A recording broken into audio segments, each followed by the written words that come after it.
This is question 15 from the first CSAT sample paper. And all we're asked in this question is, does 30 divide n to the 5 minus n for all positive integers? So we have to answer yes or no. Does 30 divide all terms of this form? If you want to have a go at this question yourself, pause the video now. Okay, so how should we think about this? Well, first of all, 30 is quite a big number, and it's a composite number. So it's easier when we're talking about divisibility to think about small factors, and in particular prime factors. So it's easy to think about the prime factors of 30. So that's 2 and 3 and 5. And if we have 2 and 3 and 5 going into this, then that's enough for 30 to go in, because this is 2 times 3, which is 6 times 5. So we just need to check if 2, 3 and 5 go in. And you should hopefully have seen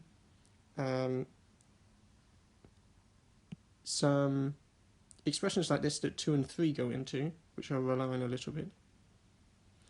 And checking for 5 is slightly more difficult. So one thing you might do at the start is check small values of n and see if this works. And you could check, it's easy enough to check n up to 3 or 4. And you can see that 30 goes in. But we want to do this for all n, so it might be there's some large n for which this doesn't work, or it might be this works for all n. It's probably easiest, since we haven't found a small counterexample, to try and show it does work for all n, and then if we come up against a problem, a gap in our proof that we can't cross, then maybe that will show us a way to a counterexample, or maybe we will succeed in showing this works for all n. So we want to think about the prime factors. That means we probably want to factorise this to think about what its factors can be, so we'll start off by doing that.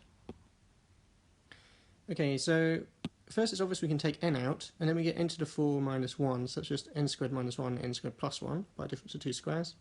And then we can also use difference of 2 squares on this.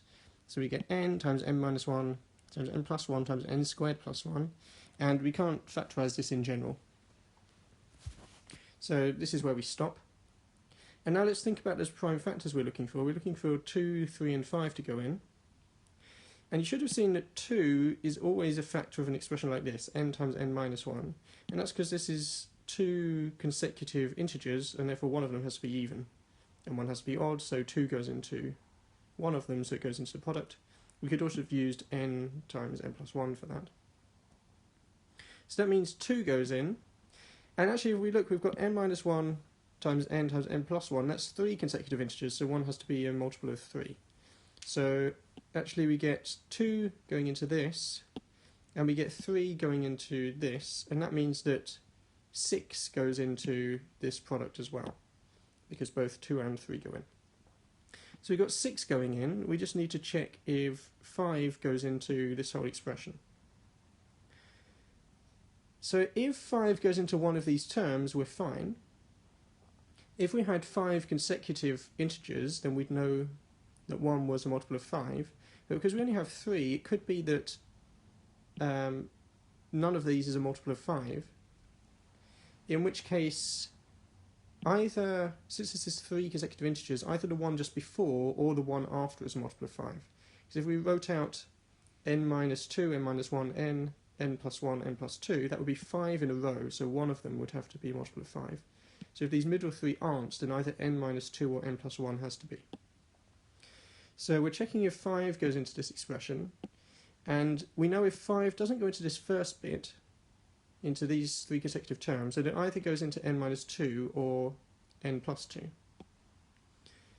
So if 5 is going to go into the whole thing for all n, that means in each of these cases 5 has to go into this last term, because it doesn't go into the first 3. So what we're trying to show now is that in each of these cases 5 goes into this last term here. So let's start with this one where 5 goes into n minus 2. So the easiest way to deal with this is we've got to relate n minus 2 to n squared plus 1 somehow. So there's going to be some squaring definitely and some rearranging.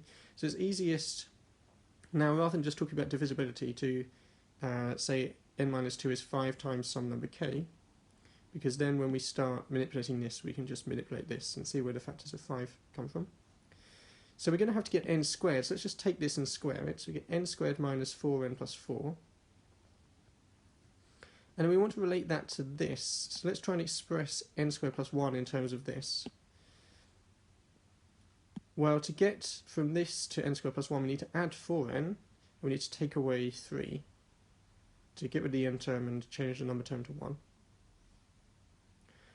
And now we know what n is in terms of a multiple of 5, so let's substitute this in, and we're hoping we'll get a multiple of 5 out. So if we substitute 5k in here, that's easy. And then if we substitute in for n here, well, n is 5k plus 2, just from rearranging this, so we're substituting in 5k plus 2, multiplied by 4. And now you can see what's going to happen is we're getting a factor of 5 in here. When we do 5k times 4, there's a factor of 5. And then the numbers are 4 times 2 is 8 minus 3 is 5. So we're getting another factor of 5 there. So if I just simplify this to 5k squared, we can multiply out, but it doesn't make a difference.